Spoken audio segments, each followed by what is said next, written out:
Ενδίκως είναι ορτάζομεν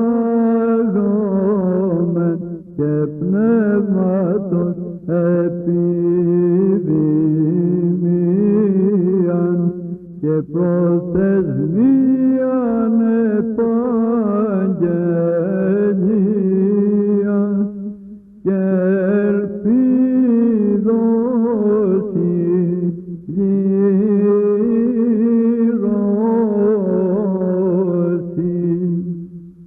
και των μυστηρίων όσων ως μέγατε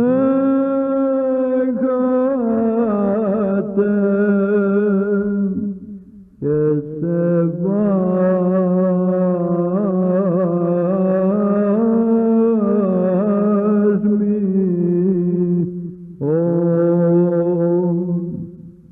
διοβόμενοι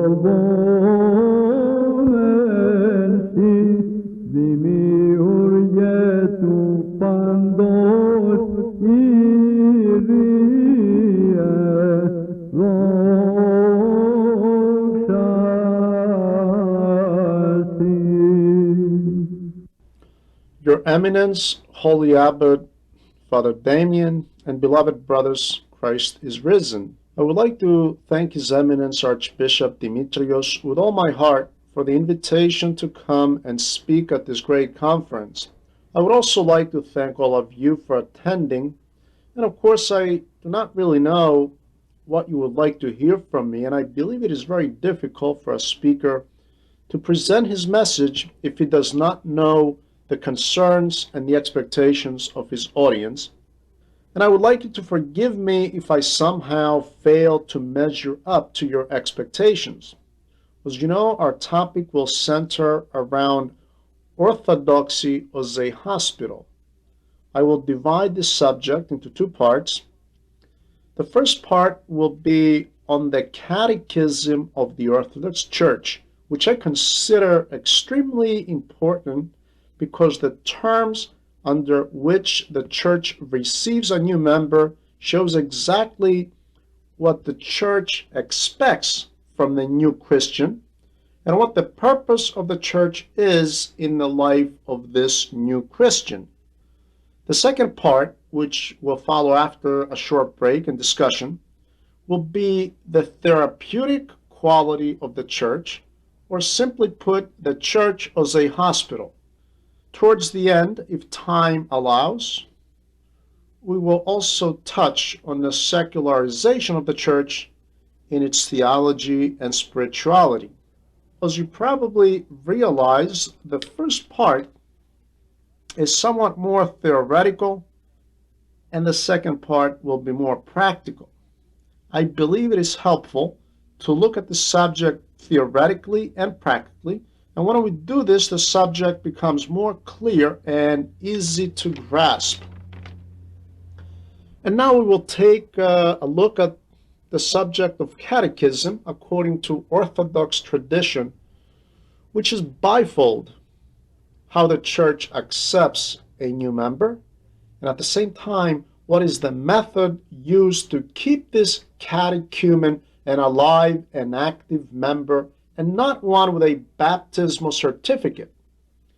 There are some people that believe that catechism is simply the theoretical knowledge of the truths of the faith which need to be understood intellectually.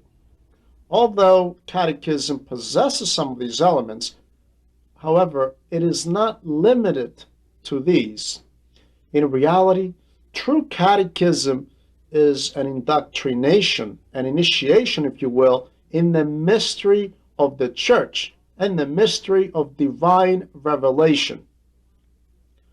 Please allow me to make some observations about man's condition before the fall. I strongly believe that in order for a teaching to be orthodox, it needs to examine man's condition before the fall and his condition after the fall. The Holy Scriptures tell us that man was created according to God's image and likeness. The image was granted to everyone. It was a given. However, the likeness which is identified as theosis or deification. It is the element which man was called to reach through his personal struggle. So he had to be obedient to God. Man, right after his creation, was at the state of illumination or illumination of the nous, and he needed to reach the state of theosis, the ultimate union and communion with God. St. John of Damascus describes this in his writings, and he says that paradise was sensible and noetic. In other words, Adam with his body lived in a most beautiful and divine place. And this is the sensible part. And his soul had communion with God, and this is the noetic part. Man was free of all evil, simple and bright from all the virtues, angel-like, king of all nature, earthly and celestial. This shows that Adam, immediately after creation, was at the state of illumination and was sustained and nourished by the theoria or vision of God. He needed, however, to be tested, to detach himself from the relationship with the world and all the creatures, to acquire a union with God, to acquire an unshakable relationship with God. Adam was an infant spiritually who needed to grow and safeguard the grace of God. When we're talking about an illumined nous, we need to keep in mind that St. John of Damascus makes a distinction between nous and reason.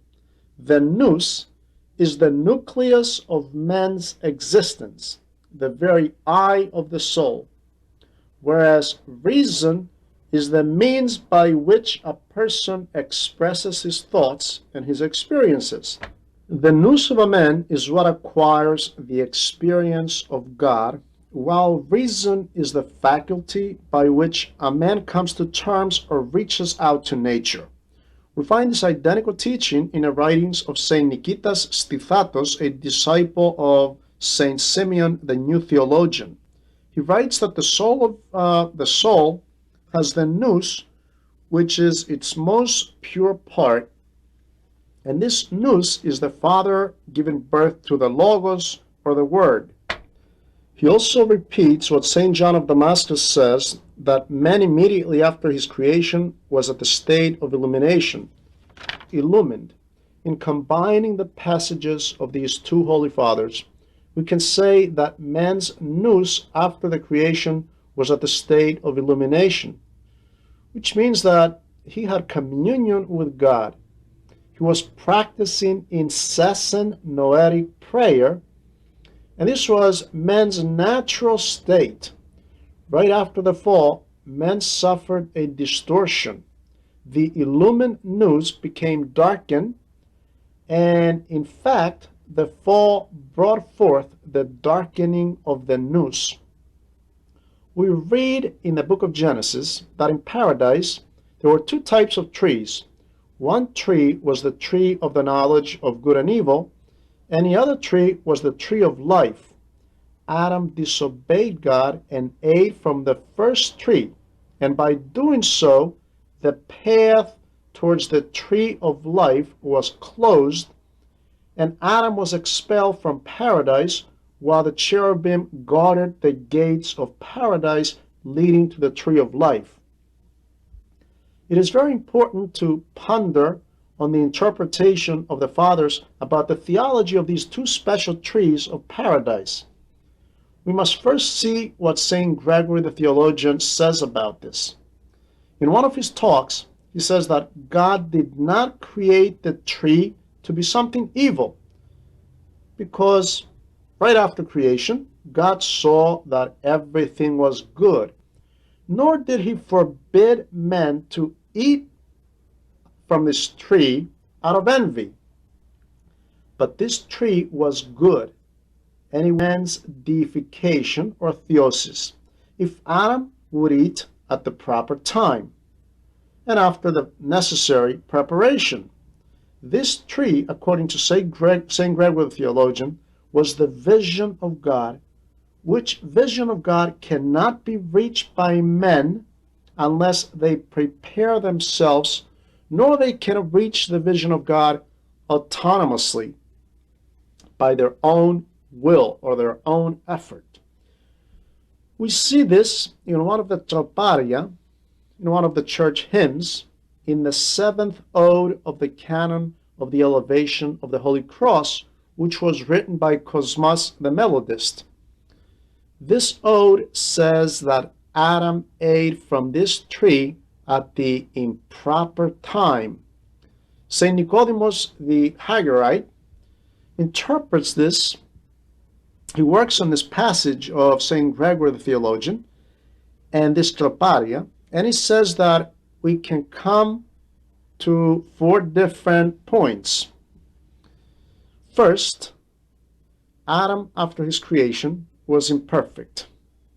Second, the tree of the knowledge of good and evil was also noetic and had a deeper meaning. Third, that Adam would eat from this tree at the proper time. And fourth, one should not eat from this tree while in an imperfect and infant spiritual state. The same thing happens in the sacrament of Holy Communion. For some people, Holy Communion becomes paradise, and some others drink unto judgment. In other words, it becomes hell for them when they are not properly prepared. Adam had to be solidified first in the state of illumination of his nous, so that he could progress to the tree of life, which would provide for him a certain stability. The fact that God took him out of paradise is an expression of his love and his great mercy, because St. Nicodemus once again explains that if man would eat from the tree of life after the fall, he would remain immortal, and his disobedience and corruption would be eternally incurable. Let's see now how John of Damascus interprets these passages, and as we will see, he does so in accordance with St. Gregory the theologian. By the way, he reveres St. Gregory as his spiritual father, even though they lived centuries apart, approximately 4 centuries apart. St. John of Damascus writes that the tree of life was a test for Adam, testing his obedience to God. It was this tree which would enable him to open his eyes and acquire knowledge about nature and knowledge about God. And such knowledge would be good for those who reach perfection, but harmful for those who were not complete in their spirituality. We see the same result when solid food is given to someone who's in need of milk. The tree of life was exactly that, the power that gives life to those people who are worthy of life and are not subject to death. So the tree of knowledge of good and evil is the first level of the theoria or vision of God, which is a preparatory stage to prepare a person to eat from the tree of life, which is a more perfect vision of God, which is the deification of men. It is very significant that St. Nikitas Styphatos also touches on these points, who is a disciple of St. Simeon, the new theologian, in his treatise on paradise. St. Nikitas Styphatos approaches this subject under 3 perspectives: the cosmological, anthropological, and the ascetic one. I will not attempt to analyze these different perspectives at this point. I will only deal with the ascetic one. St. Nikitas Styphatos says that paradise is the domain of practical philosophy, meaning the purification of the heart. The tree of the knowledge of good and evil is the natural theoria, And the tree of life is the mystical theology. Through the natural vision, we acquire the knowledge of all existing natural things, and through mystical theology, we acquire the knowledge that results from our union with God. It is the knowledge that man is able to acquire about the Holy Trinity and the incarnation of the Word of God. So God placed man in paradise, which is the practical philosophy, to be purified more, and being at the state of illumination, he had to progress to mystical vision. And this he had to do by being obedient to God. This is the exact path that every Christian must. According to St. Nikitas Stythatos, this is the very point that separates Orthodox and the Church from the heretical bodies. I'm going to repeat this again. This is the very point that separates the Orthodox and the Church Fathers from the heretics. The heretics taste the fruit of the knowledge of good and evil without purifying the heart, and this is why they miss their mark as far as the faith is concerned, and they fall into terrible falsehoods. On the other hand, fathers, after purifying their heart, they reach the level of practical theoria or vision of God, and then they progress to mystical theology. They acquired divine life and they gave it to us so we can be fed eternally. So we can conclude from all this that Adam, before the fall, was at the state of illumination of the nous. After the disobedience, his nous was darkened, and his whole personality, along with the energies of his soul, were distorted. Since man is the center of all creation, creation itself fell into this similar darkness, and now cure was needed. Man needs to purify his heart to reach the state of Adam before the fall, to become illumined once again, and then to progress to the state of mystical theology, which is the perfect communion and union with God. Now, what the first Adam failed to accomplish was accomplished by the second Adam, Christ. And Christ became the second father of the human race. Christ is the only healthy person from a human point of view. St. Maximus the Confessor says that there are four elements that makes men have a darkened and impure nous. The first one is for men to have false knowledge, or to be confused in matters of God. The second is to be ignorant of divine matters. The third, to have impassionate or sinful thoughts, logismi. The fourth, to consent to sin. The man who has an impure mind is actually cut off from God. He is not capable, he's not in a position to know what God wants from him, and he cannot discern God's will from other wills. In all the fathers of the church, the truth is shown that there are three stages of perfection. The first one is the praxis, which is the purification of the heart. The purification of the heart from the passions. The second one is the illumination of the nous, which is manifested through the incessant noetic prayer. And third, the theoria or vision of God, when someone becomes worthy by the grace of God to see God as light.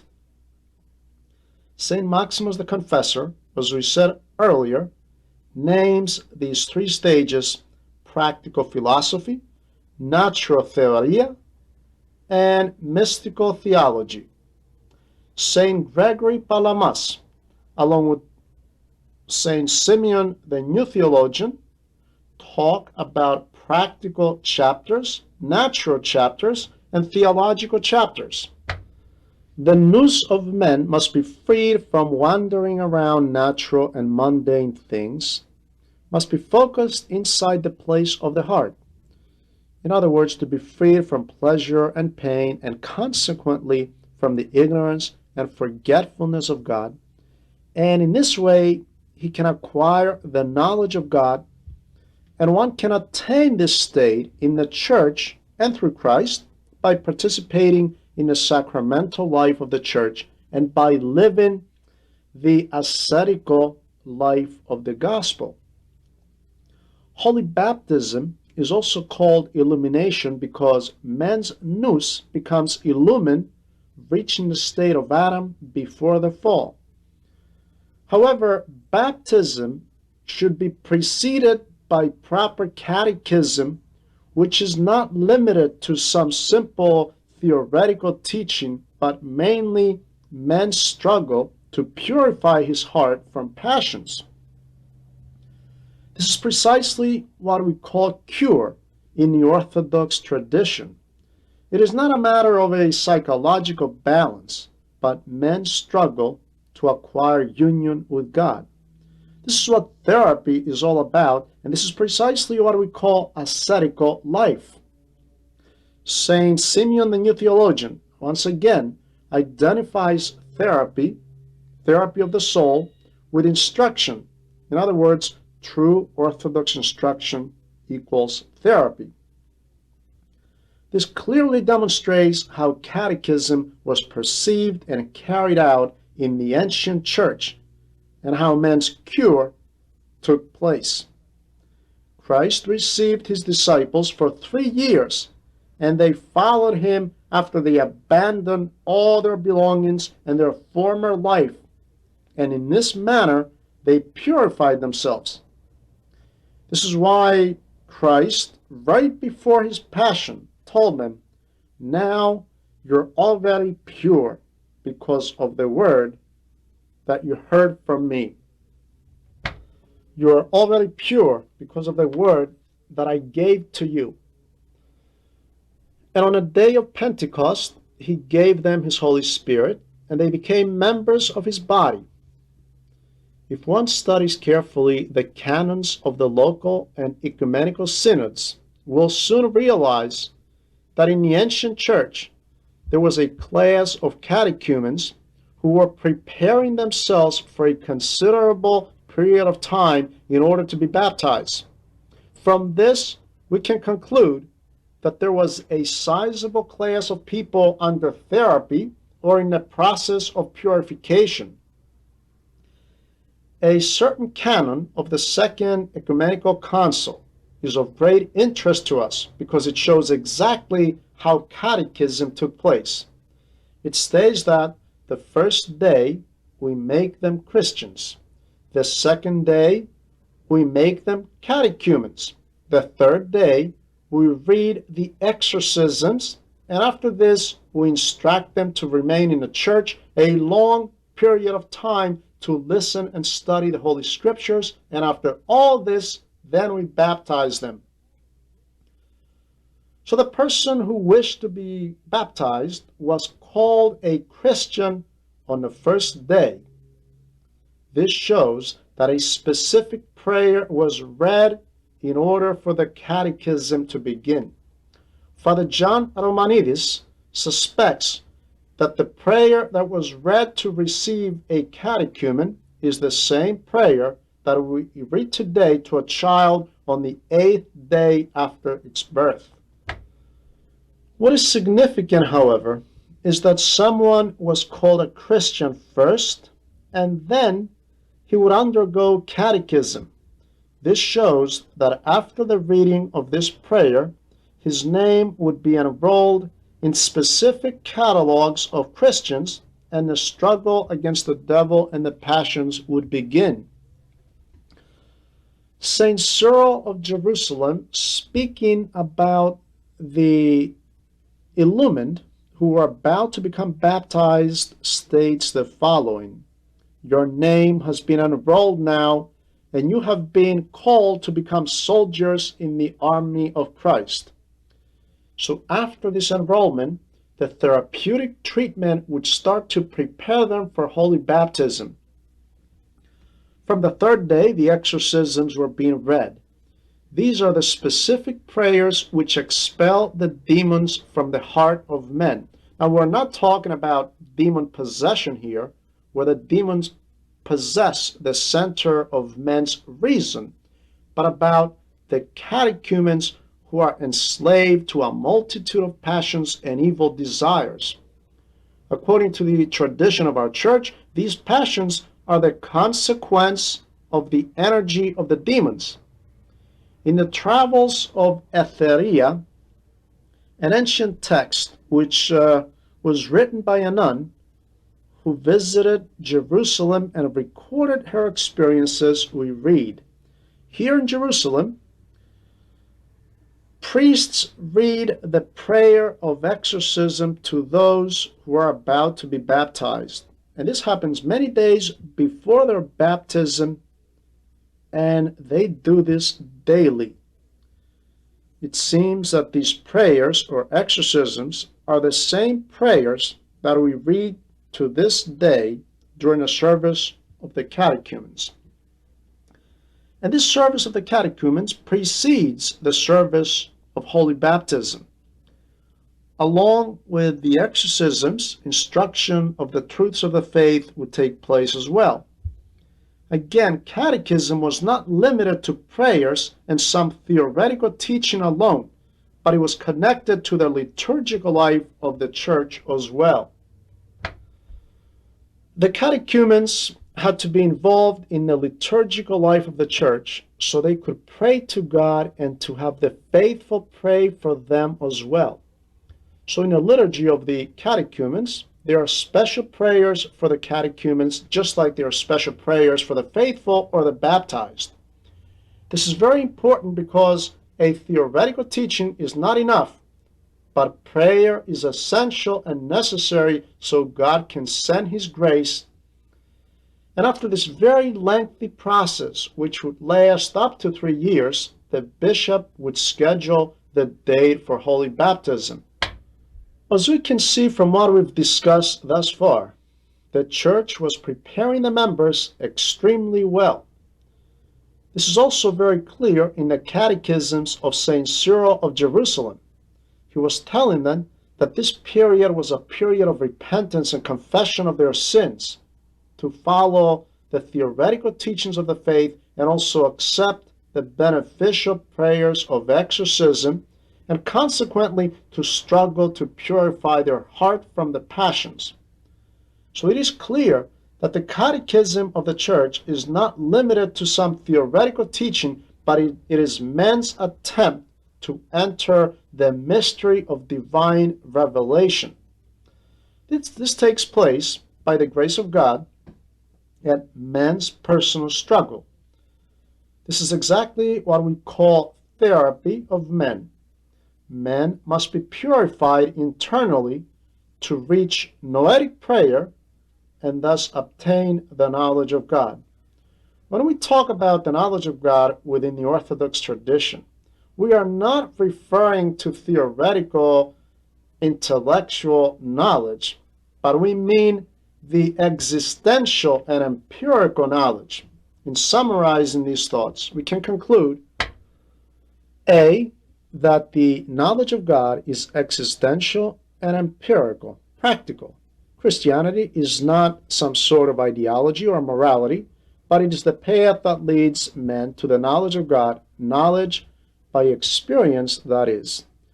B, the acquisition of these 3 stages of spiritual perfection, cleansing, illumination, and theosis, can be accomplished through the sacraments and ascetic life. The concept of sacraments and Holy Communion outside of the ascetic climate of the church is inexistent. This is clearly the prerequisite of the ascetical life, and ecclesiology and Eucharistology outside of the ascetic perspective become meaningless and problematic. C. The organization of the church, and especially the parish, which is the nucleus of the life of the church, can take place through these presuppositions. If someone studies carefully the epistles of St. Paul, one realizes that in those churches there were Christians who belonged to all these stages of spiritual perfection. D. Catechism that takes place after baptism for adults and children should be understood within this framework. We should present to the young children the lives of the saints of the New and Old Testament, but also take time to analyze their theology and the theology of their personalities. We should present to them the lives of the saints from an orthodox perspective. In other words, we should analyze to them how did they acquire holiness, and what exactly is this holiness, and what is the knowledge of God that made them die or suffer a martyr for Christ. To the older children, we can begin to emphasize some of the elements of the truth in simple words to assist them in the purification and cure of their hearts from the passions. They also need to know how they can become free from guilt and how they can overcome the problem of death or the fear associated with death. This is very important because if we probe into these things carefully, we will realize that drugs, AIDS, rebellions, and many other problems that society faces and deals with today are related to this inner uncertainty and anxiety. These evils of society are related to the guilt that the children feel about the dilemma of death and the absence of purpose in their life. We must also stress that all the Christians today, even those who are baptized while young, should be shepherded under these guidelines. I believe very strongly that we need to see catechism under these perspectives so we can help the contemporary man effectively who seeks and searches for the truth and the life. Man today is exhausted from many external activities and artificial pleasures, and he searches for fulfillment in his life. Now, if a man comes to modern-day orthodoxy and he comes across a papist or Protestant way of view, a mixture or a watered-down orthodoxy, or if he finds a mentality similar to the Eastern religions, then his disappointment will be immense. Orthodoxy today must give essential and concrete answers to the existential problems that plague today's men. We must face all these problems under the perspective of Orthodox theology as designated by the Church Fathers. The Orthodox Church has a totally different content as compared to the content offered by other persuasions and religions. For example, our church has a totally different idea and a different meaning about therapy and cure of the human soul compared to the idea of cure as seen by other faiths. In other words, Protestant denominations may talk about cure and healing. The Oriental men, the Buddhists, may talk about cure, but the meaning is different. The psychologist can talk about cure, but under a totally different perspective. This is why the Orthodox Church does not exhaust itself to a moral or external or superficial level, but it enters the ontological level when dealing with the subject of therapy. Now, if we, the Orthodox clergy, do not have a clear idea what therapy or what sickness is, what sickness of the soul is all about, then we create confusion. We go on confusing the laity. We confuse the people of God. This is an important issue, and we will touch more on this on the second part of our presentation after our question and answer session. I would like to stop here, and I trust that some food of thought was given. You may want to bring up some questions or any other concerns at this point pertaining to this subject. And now we will proceed with the first question, which goes like this. If I understand your presentation correctly, one of the mistakes that we can make here in the Western world is to think that fasting and general ascetic activity is something separate from the knowledge that we have as Christians. And instead of understanding them as bound together with the life of the church, here in the West, the perception is that this is merely something traditional with a small t and not necessarily connected with the life of the church. I must thank you very much for these questions because it gives us the opportunity to address some important issues. Many times we talk about the West and our mind goes to America or Europe, and we may be ignorant of the fact that the West can exist in the area of the East. It is certainly true that by East or West, we mean the way of life and not the geographical area. Western lifestyle is for someone to step down, descend, and remain in the lowest of levels of spiritual existence, to remain on the surface and to fail to enter into the depths of the heart, to be content and be satisfied from the things of the world and from the external stimuli of nature, to live only the life of the senses and be satisfied with the sensory way of life while expelling God from his life. I believe this mentality can be found in all countries in the entire world today, East or West.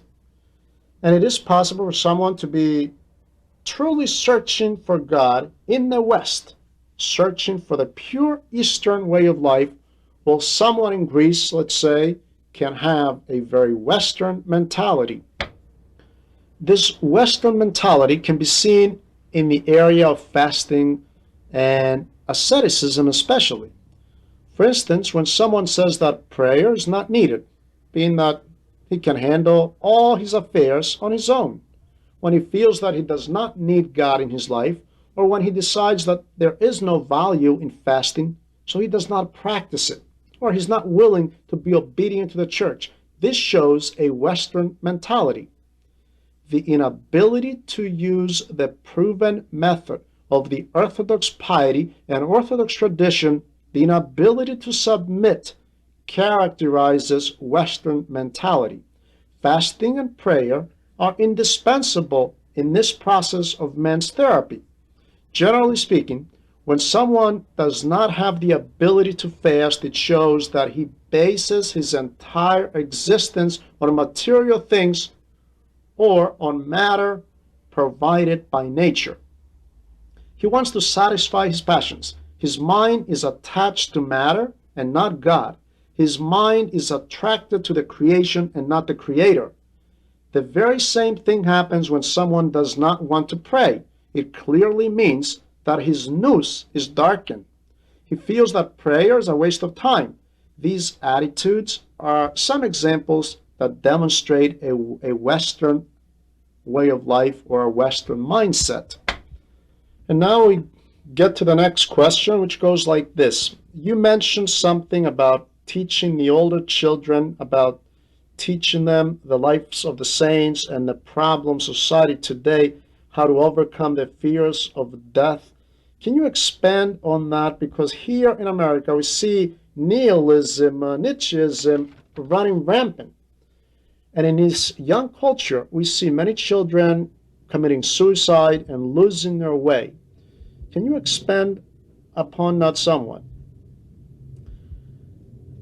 Death is an existential fact and not simply something that ends our biological life, but it is a fact that we feel that we carry with us from the beginning of our existence.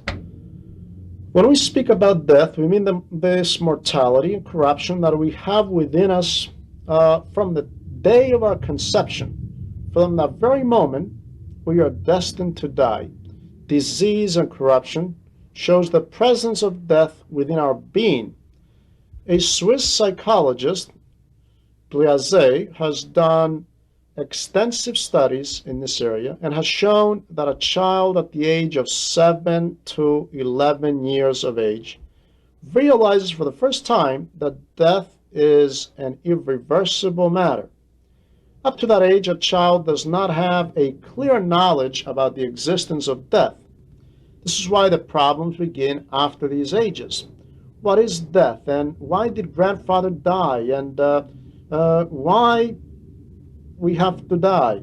And during his teenage years, these existential problems increase even more. The teenager tries to come up with answers as to what is death, what is life, why do I exist, why do my friends die, why do people die in wars, what exactly happens when the soul leaves the body, why didn't my parents ask me if I wanted to be born before they went ahead and had me? All these things need to be addressed. Now, if society in general and the education system does not offer concrete answers, the child is left at a state of confusion and imbalance. He cannot come to terms with these existential problems, and this is the reason of drug abuse, substance abuse, rebellion. Now, when the church fails to address these issues about life and death and eternity, then the problem becomes much worse. The teenager is searching to find a meaning in his life, a bigger and higher meaning than what their senses offer to them. Again, when teenagers fail to find this meaning through their families, their church, or their community, then they end up very troubled. We must deal with this precise dilemma and show the children that Christ is victorious over death, and someone must live this victory in his personal life. Christ destroyed death by death. I can overcome the passions and the death that lurks in my existence.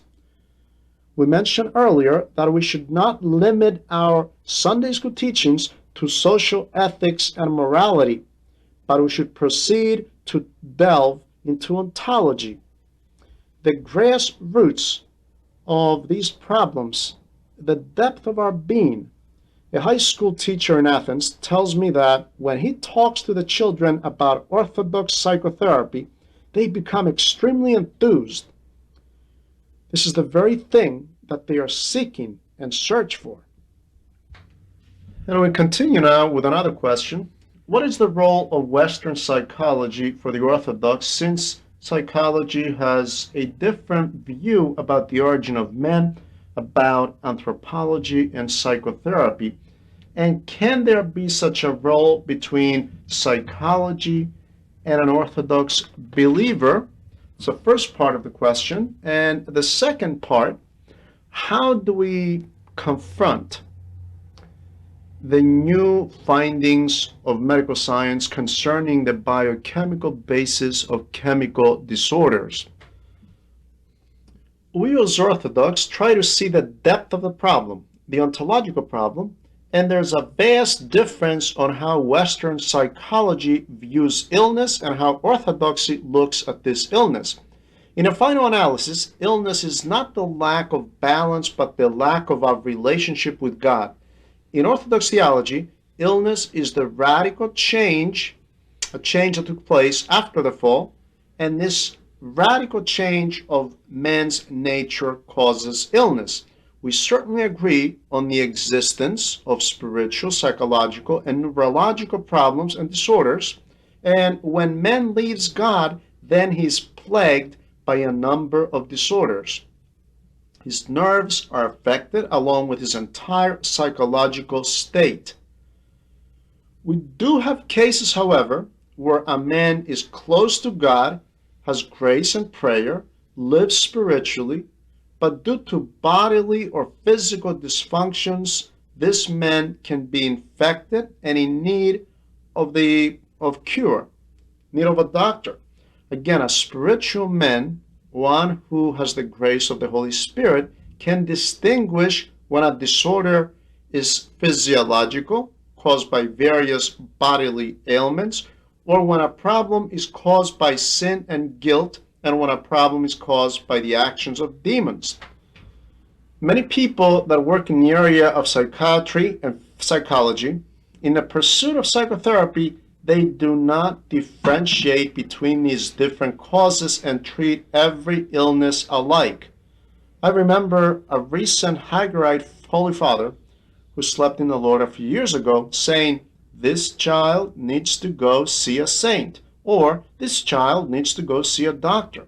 In the final analysis, a true Orthodox theologian, according to Father John Romanidis, is one who can discern clearly between negative energies that are the work of the devil, energies from the Spirit of God, and natural states of the body.